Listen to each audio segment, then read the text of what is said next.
I'm going to show you how to make a real Napoli sauce, Napoletana, whatever you would like to call it, okay? First of all, extra virgin olive oil, okay? People from Naples tend to say that people from outside Naples don't make this sauce properly, okay? So I'm going to show you how the chefs from Naples showed me they make it.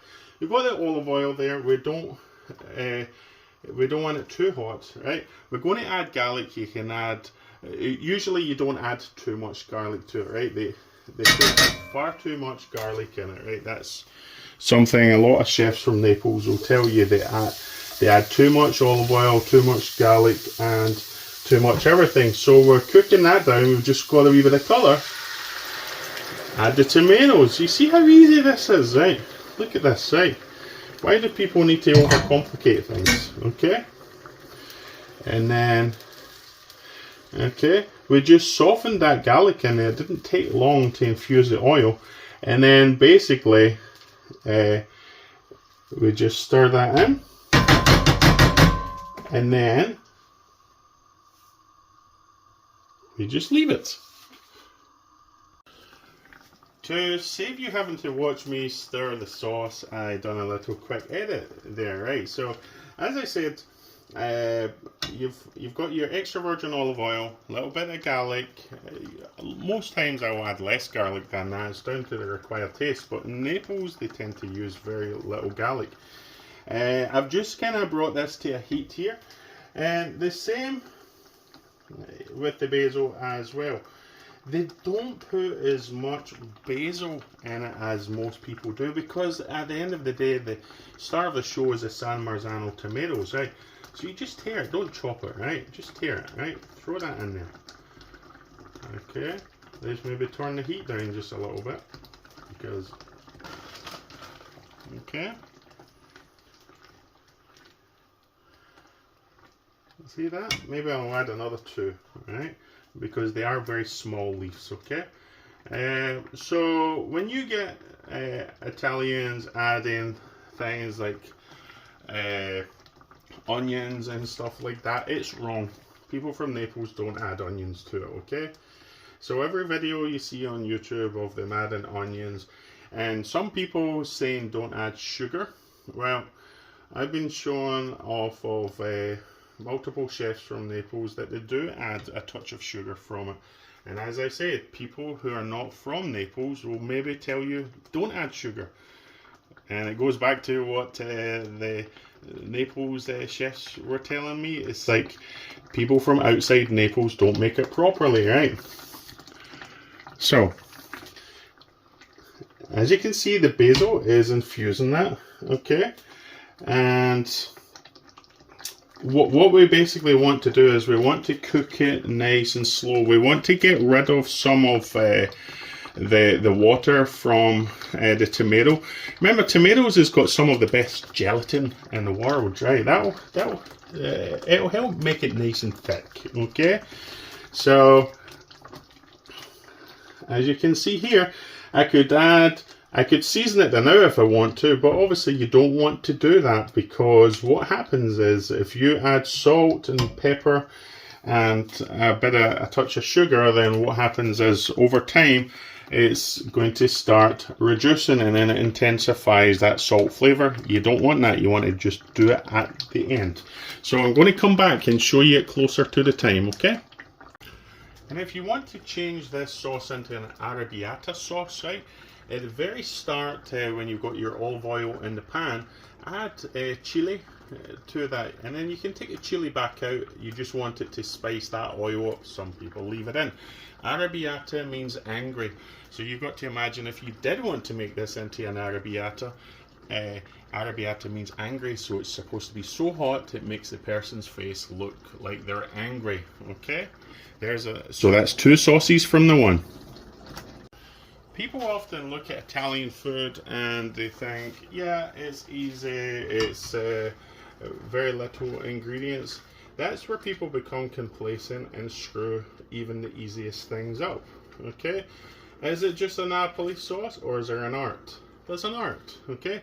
You got to reduce that, a lot of the water out of it. You've got to be able to taste it. You've got to concentrate those tomato flavors, and then you've got to decide, does it need sugar or does it need anything else? Does it need more basil? I obviously put a tiny drop more basil in this because they were very small, and you don't go completely quantities in a recipe, you go by taste. Okay, so there's that there, right? What we're going to do is we're going to taste it, right? Yes, it tastes really, really nice. Does it need a wee drop of sugar? I'll add a wee drop of sugar the way they do in Naples, right? Not much, right? Some people out there, maybe Vincenzo, might say, no sugar. I've been a chef for 30 years. I've worked with many chefs from Naples, and I go with what the majority of them tell me how to do things, because in Italy, all families do things differently.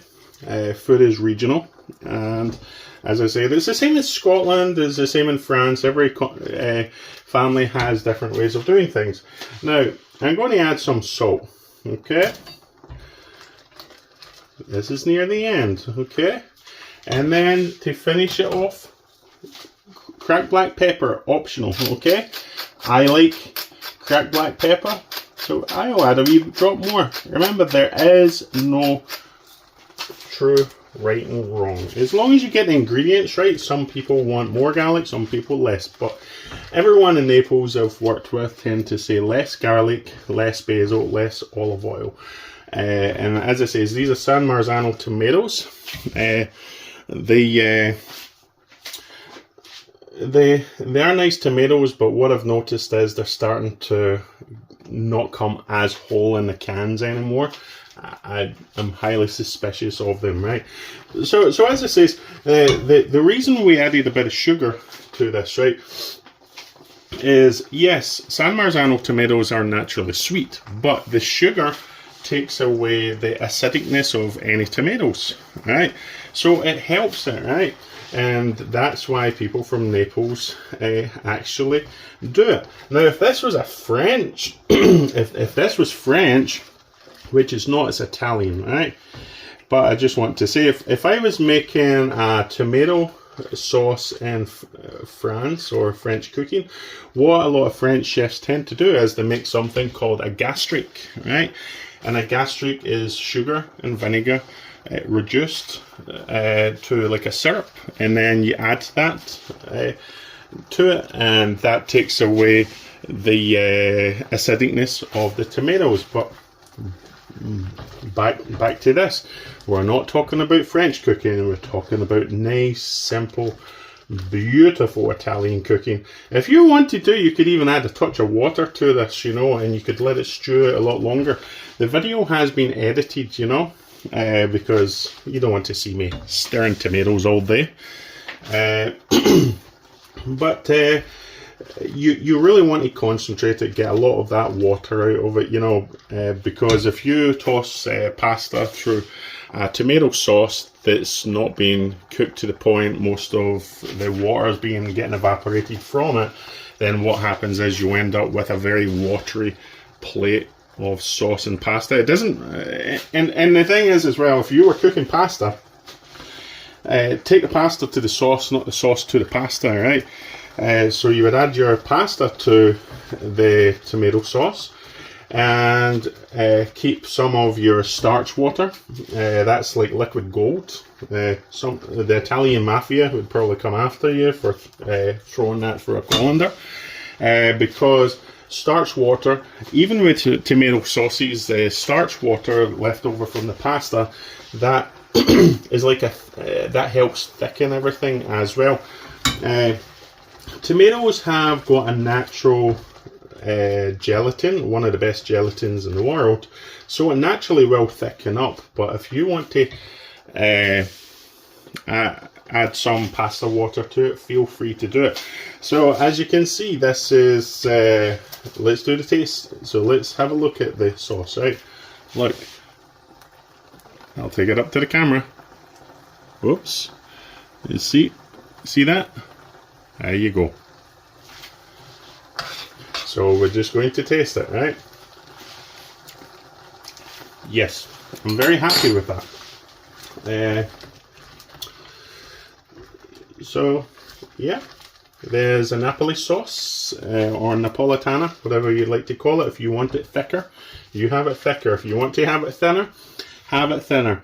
As I said, in Italy, every family makes things differently. But as I say, if someone tells you you're making it wrong and they're not from Naples, the chances are they're probably making it wrong themselves, because, as I said before, people from Naples have always told me that chefs and people who live outside Naples make this sauce wrong. So as you see, beautiful Napoletana sauce. Okay, enjoy, check out my other videos, subscribe, and remember, this is the only Napoli sauce recipe you need. Forget the ones with the onions and stuff like that. That is wrong. Okay, so have a nice one. Subscribe, like, and comment. Okay, thank you.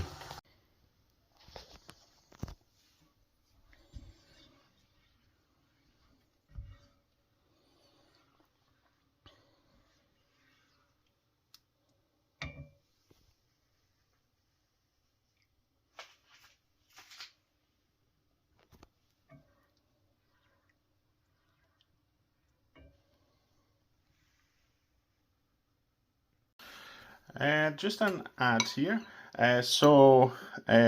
Napoli sauce is made with San Marzano tomatoes, certified. They're from a region called Campania, which is not too far from Naples, and it's all the conditions which is right for it to grow, like the volcanic soil, the humidity, and everything like that is protected. Okay. That's why it says certified. No one else can say they're certified if they're not from there. As you can see, it's can be made as thick or as thin as you like. I've been a chef for 30 years and I've worked with many chefs from Naples. They always say that chefs and cooks from outside Naples don't make this sauce correctly. So this is how biggest majority of the people from Naples will make it. Okay, so this is the most authentic you will see on YouTube. And I just want you to do one more thing. I want you to hit subscribe, comment, like, and I look forward to making more videos for you. But yes, this is the reason why people from Naples are so proud. This is a sauce to be proud of. It's absolutely beautiful. Okay, so give it a try. Don't be scared. Things don't need to be complicated. And as I said, every family has their own slight different ways of making things in Italy.